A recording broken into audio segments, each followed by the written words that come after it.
Sveiki visi, esu Audra Staskevičienė, Perkūnijos pirties mokyklos įkūrėja. Ir šiandien man labai norėtųsi pakalbėti apie pirtininko profesiją.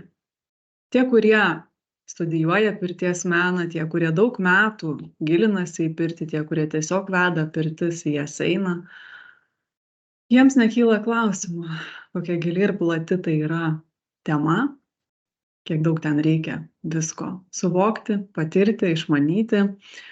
Aš labiau noriu kreiptis galbūt į tuos, kurie mažiau susidūrė su pirtimis, kurie galvoja, na kas ten ta pirtis, pasiėmei porą vantų, nusikavai ten toj pirty ir tiek ten tų žinių, kas čia per mokslas. Tai tiesiog noriu padėti jums pasigilinti ir padėti daugiau suprasti, koks gilus ir be galo tobulėjimo reikalaujantis kelias yra pirtininko amatas.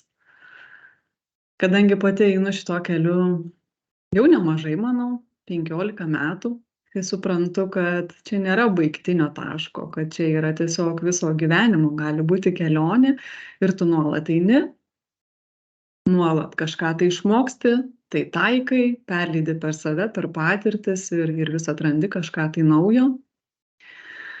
Ir dauguma žmonių nelabai suvokia, kas tai yra tas pirtininkas, ką jis toj pirtyje daro, kam čia jis apskritai reikalingas yra, mes ir šiaip galim tiesiog pasėdėti toj pirtyje be pirtininko. Taip, žinoma, galit. Ir tai jau yra labai gerai, kad jūs ateinat į tas pirtis, kad jūs joje būnat, kad jūs pasikaitinat, prakaituojat, pasišylat ir tai jau yra labai gerai. Bet kodėl man šita tema šiandien iškilo? Todėl, kad šiandien pabuvau viename spa centre ir labai aiškiai supratau, kad ten praktiškai nėra tokio kaip ir supratimo apie pirtį ir supratimo apie pirtininko kaip amatą. Nes požiūris į pirtininką kaip į meistrą, jisai dar kažkaip Lietuvoje, ar galbūt ir visam pasaulyje dar, manau, tik tai pradeda formuotis. Ir jeigu mes labai aiškiai suprantam, suvokiam, kas yra masažuotojas, tai mes žinom, kad tapti geru masažuotoju, tai reikia daugybės praktikos, patirties ir aišku žinių, kurias masažuotojas praeina, išmoksta, tai nežinau, minimum turbūt 2 metai, kada tu įgyji tuos pagrindus, kada tu gauni tas žinias apie žmogų, kada įgyji tuos įgūdžius masažo, visų elementų, judesių. Ir tai yra tik tai pradžių pradžia, nes po to tu turi tas žinias nuolat atnaujinti, tobulinti, kol viskas susilieja į vieną visumą, kol tu tikrai išvystai tą savo meistriškumą. Tai reikalauja nuolatinių tavo pastangų ir darbo tame. Tai įsivaizduokime, kad pirtininkas lygia greta yra kaip ir masažuotojas, tik tai jisai dirba dar sudėtingesnėmis sąlygomis negu masažo meistras. Nes pagalvokim, masažuotojui reikalinga yra jauki patogi erdvė, kur jisai gali kvėpuoti savo, kur turi būti pakankamai deguonies, kur turi būti ergonomiškas darbo stalas, nes jūs žinot, kad masažuotojui yra labai svarbu tausoti save, savo nugarą ir atitinkamai pasireguliuoti masažo stalą pagal save. Tai turi būti ir apšvietimas tinkamas, ir temperatūra tinkama. Daug yra faktorių, kurie yra būtini, kad galėtumėm atlikti kokybišką masažą. O dabar visą tai perkelkim į pirtį. Ir jeigu pirtininkas turi atlikti pirties procedūrą, na tarkim viso kūno išvanojimą arba šveitimą, tai jam irgi reikalingas visų pirma patogi darbo vieta, kad jam netrūktų deguonies, kad jam būtų patogus gultas, kur nebūtų nei per žemas labai, nei per labai aukštas, kad pirtininkas galėtų nežaloti savo nugaros, kad jisai galėtų patogiai atlikti tą pirties procedūrą. Jam aišku labai svarbu yra ir ta pati garinė, kokia yra krosnis, koks yra garas, ar ten tiesiog sausa karšta ir trūksta deguonies ir tada neįmanoma dirbti, ar ten kaip tik yra pritaikyta pirties procedūroms. Tai Tokie dalykai yra labai svarbūs ir dar mes net nesusimąstom kartais, kiek daug pirtininkas praleidžia savo laiko būdamas karštyje, būdamas gare. Nes dauguma žmonių patys kaip klientai ateidami į pirtį jau dejuoja, skundžiasi, kad jiems sunku išbūti toj temperatūroj, nors tikrai ten būna gal apie 60 laipsnių. Bet net pasėdėti kitam yra iššūkis. Tai jūs supraskit, ką reiškia būti pirtininku, kuris visada stovi aukščiau už žmogų, kuris sėdi, ane, kurio galva yra aukštai. O tai reiškia, kad pačiam didžiausiam karštyje, kuriam reikia laikyti rankose vantas, jomis vėduoti, mosikuoti ir rūpintis visais žmonėmis, juos tinkamai sušildyti, atpalaiduoti, nuraminti. Tiek daug visokių dalykų jisai turi padaryti, būdamas tame karštyje. Tai mes suprantame, kad tikrai ne kiekvienas žmogus gali būti visų pirma to pirtininku, kad reikia labai labai stipraus kūno, labai reikia pakelti tą šilumą, būti atspariam tam karščiui, kad tu galėtum tai daryti.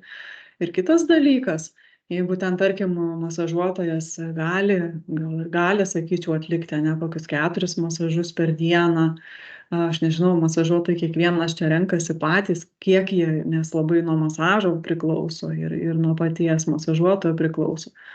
Tai pirtininkas tikrai negali per dieną išvanuoti ten, nežinau, 8 ar 10 žmonių pirtyje. Ir čia vat mes susiduriame su tuo, kad pirtininkas labai turi tausoti savo jėgas, turi tausoti savo energiją ir dauguma spa centrų visiškai to nesuvokia. Va, tarkim, norime atlikti kažkokias pirties ritualus, pirties procedūras spa centre, bet sąlygos tam yra visiškai netinkamos. Ir tada tas žmogus, kuris tą darbą dirbo, jis eikvoja savo sveikatą, jis eikvoja savo jėgas, o galėtų ta situacija būti visiškai kitokia. Ir pirmiausia, čia reikėtų kalbėti su vadovais spa centrų, nes tai, ką aš, tarkim, šiandien pamačiau, aš matau, kad Lietuvos spa centruose tikrai būtų galima įrengti geras kokybiškas pirtis. Nes pirtininkų šiai dienai vis daugėja ir daugėja tų žmonių, kuriems patinka tas pirties kelias ir jie renkasi tą kelią. Ir aš manau, kad spa centrai galėtų būti viena iš tų vietų, kur ateityje pirtininkai galėtų lygiai greta, kaip ir masažuotojai, turėti savo darbo vietą. Bet spa centrų vadovams reikėtų gerbti pirtininką kaip žmogų, vertinti ir suvokti, kokį sudėtingą darbą jisai atlieka, kokią didžiulę naudą žmonėms teikia. Ir visų pirma, kokybiškai ir tinkamai įrengti, na, tarkim, visam spa centre bent vieną pirtį, kuri būtų pritaikyta pirties ritualams, pirties procedūroms. Ir žinau, jau iš karto net girdžiu, kaip spa centrų šeimininkai sako, kad čia prisiterštom vantom, kad čia bus labai blogai, kad čia reikės valyti viską.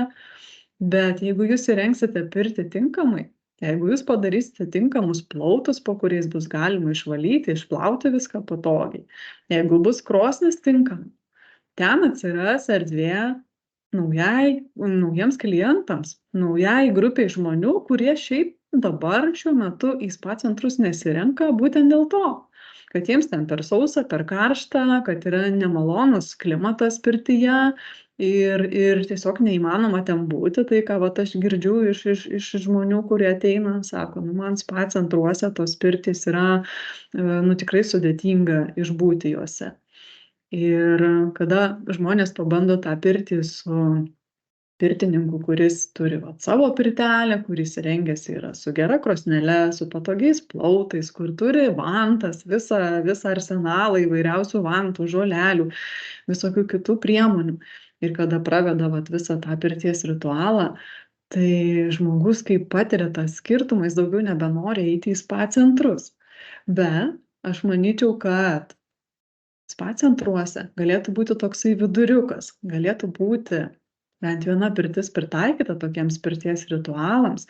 Yra tikrai pakankamai meistrų, kurie tada ir norėtų ten ateiti ir norėtų pravesti tas pirtis, nes jiems ten būtų tada gera, patogu, ergonomiška, jie ten gerai jaustųsi ir galėtų ten išreikšti tą savo kūrybą. Nes kiekvienas žmogus turi labai daug kūrybos savyje, labai daug potencialo, kurį gali išskleisti pirtyje ir tada jūs atvertumėte duris naujam potencialui, naujai energijai, naujoms pirties programoms. Tarkim, net ir man šiandien pagalvojau, čia būtų galima tą padaryt, būtų galima tą padaryt, čia viena patalpa neišnaudota, kita patalpa nenaudojama. Ir iš karto galvoje užsisuka, kiek visokių kūrybinių idėjų ateina. Ir galvoju, būtų visai gera mintis, va tiesiog ateiti į spa centrą, pažiūrėti, kas ten yra, kokios sąlygos yra. Ir jeigu vadovas yra sąmoningas, supratingas žmogus, kuris nori įsileisti naujoves, tai tikrai būtų galima bendrom pastangom keisti tą situaciją ir tikrai, manau, tai išeitų į naudą visiems. Tada ir pirtininkai turėtų savo darbo vietą ir jie būtų vertinami, gerbiami ir vis daugiau žmonių suvoktų tą pirtininko amato, tą svorį, tą svarbą pirties. Nes tai yra iš tikrųjų labai labai gilu, labai naudinga ir bijoti, kad susiterš pirtis, tai čia yra mažiausia problema. Čia tiesiog paimi ir išvaliai tuos lapus ir sudėjai, jeigu tinkamai įsirengsite, tai nelabai kažką ten daug ir sudėtingai reikės daryti. O kai mes įrengiam nežinodami, įrengiam taip, kaip visi daro, tai tada ir sudėtinga yra, tada net ir nesinori kažkaip stengtis ir vargti dėl to. Tai vat mano žinutė tokia, kad gerbkim ir mylėkim tą žmogų, kuris renkasi pirties kelią, nes tai yra labai labai sudėtingas kelias, bet tuo pačiu jis yra labai įdomus ir kūrybingas. Ir tas žmogus, kuris pas jūs ateina dirbti, leiskim jam išsiskleisti, gerbkim jį kaip asmenybę, sudarykim jam sąlygas, vertinkim jo sveikatą visų pirma, nes jis tai atiduoda jums, jūsų spa centrui atiduoda savo tą energiją, savo žinias, ką jisai sukaupė. Ir tai yra didžiulė vertė, kuri prisideda prie bendros visos visumos. Tai linkiu gerų, kūrybingų pirčių, linkiu gerbti ir mylėti pirtininkus, taip pat kaip ir visus spa centro darbuotojus ir masažuotojus ir kitus darbuotojus. Vertinkim vieni kitų darbą ir supraskim, kiek daug žmogus įdeda, kad taptų tuo pirtininku. Tai gerų pirčių visiems.